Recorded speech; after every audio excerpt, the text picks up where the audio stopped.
हर home maker से पूछेंगे तो वो यही कहेगी कि घर के काम कभी खत्म ही नहीं होते। और ये सच भी है। हमारा एक काम खत्म होता है तो दूसरा काम हमें तैयार मिलता है। होम मेकिंग एक नेवर एंडिंग प्रोसेस है जो लगातार चलती रहती है। अगर घर में हेल्पर भी हो तो भी बहुत से काम हमें ही करने होते हैं। हमारे घर में अलग अलग तरह के अप्लायंसेस है, उसका इस्तेमाल हम करते हैं, लेकिन बाकी काम तो हमें ही करने पड़ते हैं। वॉशिंग मशीन में कपड़े डालने के बाद मशीन कपड़े तो धो देती है, लेकिन यह काम यहीं पर खत्म नहीं होता।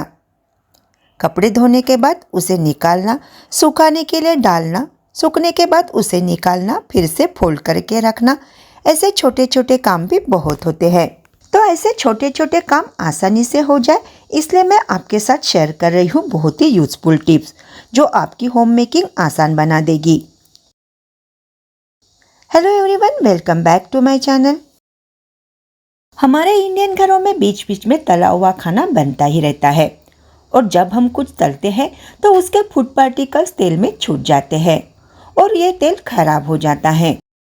तो इस तरह के तले हुए तेल को हमें क्लीन करना पड़ता है ताकि हम उसका यूज कर सके। हमें उसके लिए एक स्ट्रेनर लेनी है और उसके ऊपर टिश्यू पेपर रख देना है। टिश्यू पेपर अच्छे से छन्नी में फिक्स करने के लिए हम स्पून की हेल्प ले लेंगे और उसे अच्छे से फिक्स कर देंगे। और अब तला हुआ तेल हम टिश्यू पेपर के ऊपर डाल देंगे। इस तरह के पैचूला से अगर हम तेल निकाल लेते हैं तो पैन में से तेल अच्छे से निकल आता है। तेल में जो भी फूड पार्टिकल्स है वो टिश्यू पेपर के ऊपर आ जाएंगे। उसके बाद हमें टिश्यू पेपर को फोल्ड कर लेना है और स्पून की हेल्प से उसे प्रेस करते हुए टिश्यू पेपर में जो भी तेल है वो निकल आएगा। आप देखेंगे तेल पूरा क्लीन होके निकला है। इस तेल का इस्तेमाल आप तुरंत सब्जी बनाने के लिए यूज कर लीजिए। दोबारा इसका इस्तेमाल तलने के लिए मत करिए। नॉनस्टिक पैन का यूज हम खाना बनाने के लिए तो करते हैं, लेकिन नॉनस्टिक पैन लंबे समय तक चले, वो खराब ना हो, उसके लिए उसका यूज करते वक्त कुछ बातों का ख्याल हमें रखना पड़ता है। उसी तरह उसकी क्लीनिंग की तरफ भी हमें ध्यान देना पड़ता है। नॉनस्टिक पैन में खाना बनाते वक्त वुडन का या इस तरह के सिलिकॉन स्पैचुला का इस्तेमाल करें। जो प्लास्टिक के स्पून आते हैं उसका भी हमें इस्तेमाल नहीं करना है।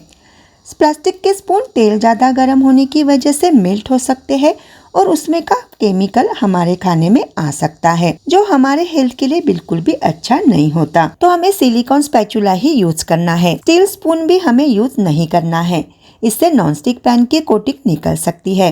पैन की क्लीनिंग करने के लिए पैन में पानी डाल दीजिए और उसमें थोड़ा सा लिक्विड डिशवॉशर या डिटर्जेंट पाउडर डाल दीजिए। पानी को थोड़ा सा गर्म कर लेना है। इस तरह से इसका ऑयल पूरी तरह से निकल जाता है और ये क्लीन हो जाता है। लेकिन जब तक हम बर्तन को स्क्रब ना करें, हमें बर्तन धुले जैसे नहीं लगते। तो पैन को हमें सॉफ्ट स्पॉन्ज से स्क्रब कर लेना है और धो लेना है। स्टील स्क्रबर या हार्ड स्क्रबर का इस्तेमाल हमें नहीं करना है। इस तरह से नॉनस्टिक बर्तन लंबे समय तक चलेंगे, खराब नहीं होंगे। ऐसा कोई घर नहीं जहाँ नींबू का इस्तेमाल नहीं होता हो। जिसे नींबू चाहिए वो लेता है, कट कर लेता है। कभी उसमें का आधा ही यूज होता है, बाकी नींबू ऐसे ही पड़ा रहता है। फिर वो सूख जाता है और बाकी बचा हुआ नींबू वेस्ट हो जाता है। तो उसके लिए मैं बहुत ही बढ़िया टिप्स आपके साथ शेयर कर रही हूँ। नॉर्मली हम नींबू को बीच में से कट कर लेते हैं, लेकिन नींबू को हमें बीच में से नहीं कट कर लेना है। उसे ऐसे खड़े में कट कर लेना है और बीच में से हमें उसकी एक स्लाइस निकाल लेनी है। नींबू का यूज करने के बाद वही छिलका उस गैप में हमें लगाकर रख देना है। इससे नींबू सूखेगा नहीं और वो ताजा बना रहेगा और हम आराम से पूरे नींबू का इस्तेमाल कर सकेंगे और नींबू हमें लास्ट यूज तक फ्रेश मिलेगा। खराब हुआ नींबू या इस्तेमाल किए हुए नींबू के छिलके फेंकिए मत। नींबू के छिलके के ऊपर आप टूथपेस्ट या इस तरह का टूथ पाउडर ले ले और इससे अपने घर के नलों को साफ करें। किचन सिंक के नल, बाथरूम के नल सभी इस नींबू और टूथपेस्ट की हेल्प से साफ करें। देखिए नल एकदम नए जैसे चमचमा गए हैं। आज भी ज्यादातर घरों में बर्तन साफ करने के लिए सोप का इस्तेमाल करते हैं, लेकिन यूज करते वक्त उसमें पानी चला जाता है और पानी की वजह से नीचे से सोप गलने लगती है और वो ज्यादातर वेस्ट हो जाती है। बरसात के दिनों में तो ये प्रॉब्लम अक्सर होती है। तो उसके लिए बहुत ही बढ़िया सी टिप्स मैं आपके साथ शेयर कर रही हूँ। आपको एक बोतल का ढक्कन लेना है और उसे सोप के नीचे प्रेस करके फिक्स कर लेना है। इससे सोप नीचे से सोप केस में टच नहीं होगी और जो भी पानी जमा होगा वो हम आसानी से निकाल सकते हैं, जिससे सोप गलेगी नहीं और थोड़ा ज्यादा दिन तो चल ही जाएगी। आप ये ट्रिक नहाने के साबुन के साथ, कपड़े धोने के साबुन के साथ भी कर सकती है। हम अपने कबर्ड को हमेशा ऑर्गेनाइज करके रखते हैं, लेकिन आप देखेंगे एक दो सूट निकालने के बाद कबर्ड मेसी सा हो जाता है। हैंगर में लटके हुए कपड़े नीचे की ओर लटकने लगते हैं और वो हैंगर से नीचे सरक जाते हैं, और ये इसलिए होता है क्योंकि हम अपने कपड़े सही तरीके से हैंगर में नहीं लगाते।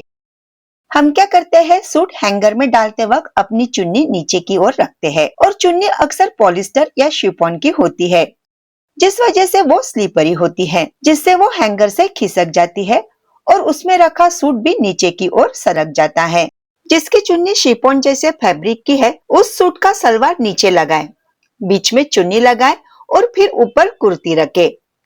अब हमारा सूट हैंगर से स्लिप नहीं होगा और वो एट इट इज ही रहेगा। कॉटन के सूट के साथ ये प्रॉब्लम नहीं जाती। शिफॉन या सिल्क के दुपट्टे होते हैं, उसके साथ ये प्रॉब्लम अक्सर हमें फेस करनी पड़ती है।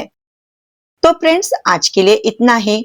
आई होप आपको ये आज की सारी टिप्स पसंद आई होगी। तो प्लीज लाइक कीजिए, शेयर कीजिए और मेरे चैनल को सब्सक्राइब करना ना भूले। Thank you.